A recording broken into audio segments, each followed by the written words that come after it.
Okay, let's dive right into this explainer. Today we're looking at a deeply fascinating concept pulled straight from Morgan Housel's brilliant book, The Psychology of Money. We're going to completely reframe how we think about protecting our wealth, and we're going to do it by starting with a historical anecdote that honestly might just blow your mind. It's a story that perfectly captures the hidden, unpredictable threats to our financial stability, and it totally changes the entire paradigm of how we secure our future.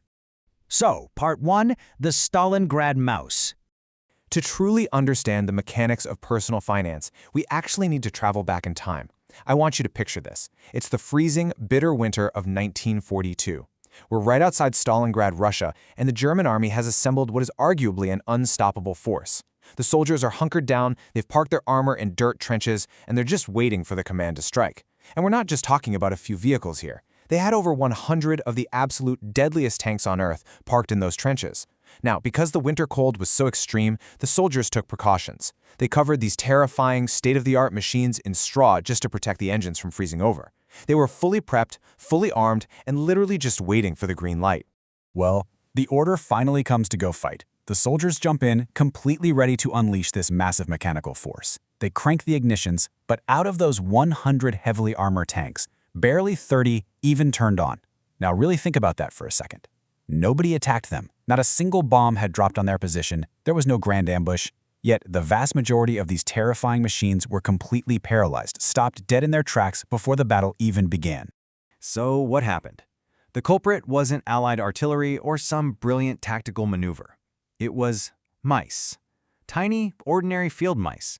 They had been hiding in the straw overnight to stay warm, and while they were in there, they simply crawled inside the tank engines and chewed right through the electrical wires. No way, right? The deadliest, most technologically advanced machines on Earth were completely stopped by something they didn't even see coming. A microscopic threat literally brought a titan to its knees. Which brings us to Part 2, financial ruin in disguise. You see, that historical anomaly is exactly how people go broke in modern times. We tend to have this Hollywood-style vision of financial ruin. We always think it's going to be some massive, obvious, actually scratch that. We think it's going to be a cinematic, stupid mistake that we'll see coming from a mile away.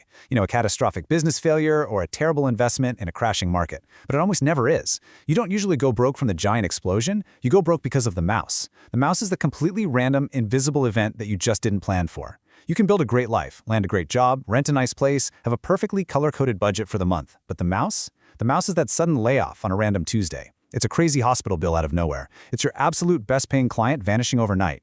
You just cannot predict when the mouse is going to crawl into the wires of your life. So let's look at Section 3, Guts versus Fear. Because here is the harsh reality. The world does not care about your perfect monthly budget. The people who get completely, totally wiped out by life are the ones who spend their money like the mouse is never going to show up. They live entirely on the assumption that nothing will ever go wrong. And that exposes a massive difference in how we should approach our finances. Because making money and keeping money are two completely different games. Making money takes guts, you have to take risks, bet on yourself, put yourself out there and hustle. But keeping that money, that takes a little bit of fear. It requires a healthy respect for the fact that absolutely everything you built could vanish in a single second. It requires acknowledging the mouse. Moving on to Part 4, Building a Better Bridge. To survive the mice of life, you absolutely need a backup plan. The source material captures this beautifully with an engineering analogy that makes the concept of a financial margin of safety crystal clear. It's all about how you build your bridge. Let's say 10 people need to cross a river. If you build a bridge designed to hold exactly 10 people and not announce more, you haven't built a bridge, you've built a death trap. One huge gust of wind or just one extra person stepping onto the planks and the whole thing snaps. To make it safe, you have to build the bridge to hold 20 people instead. You build in a margin of safety. You build for the stress you hope never actually happens. So, the crucial point here is this, that extra strength, the engineering capacity you think you will never actually use, that is your financial jar. It's the money you absolutely do not need today, just sitting there in the background, waiting to save your life tomorrow when the wind unexpectedly picks up or the mice start chewing. It's the buffer between a minor inconvenience and total ruin. Which takes us to Section 5, the mechanics of the jar. Let's look at how this actually works in the real world. What do the people who successfully keep their wealth do on a practical, everyday level? What's their routine every single time they get paid? Well, it's remarkably simple, but it requires incredible discipline. When wealthy individuals make 10 bucks, they do not spend 10 bucks. They take a little slice right off the top, separate it, and they hide it. They bury it in their hidden jar, and they intentionally pretend it isn't even there. That little slice has one single job: to keep you breathing on the day the mouse inevitably shows up. And that leads to Section 6, the ultimate ROI. So many people get completely tripped up right here. A lot of people look at that money sitting idle in a hidden jar and they think, man, what a waste. They view it as wasted cash that isn't doing anything, isn't being invested in the market, isn't buying something fun. They look for the immediate return on investment, but they have it completely backwards. The jar doesn't just buy you groceries when the world goes crazy. It buys you sleep. When you know you have cash safely buried away, your everyday life fundamentally changes. You stop panicking when your boss calls you into their office unexpectedly. You stop holding your breath every time you check the mail or look at your banking app. You can finally just breathe. That peace of mind, that total removal of low-level daily anxiety, that is the ultimate ROI.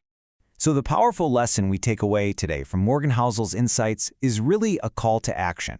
Stop spending every single dollar that touches your hands. You have to start building your jar today. You've got to design your bridge for 20 people, not 10. Because the uncomfortable truth is that the mouse is coming for all of us eventually. It's just a matter of when, not if. So I'll leave you with this question to think about. When that mouse finally crawls in and starts chewing through your wires, will you be the one still standing?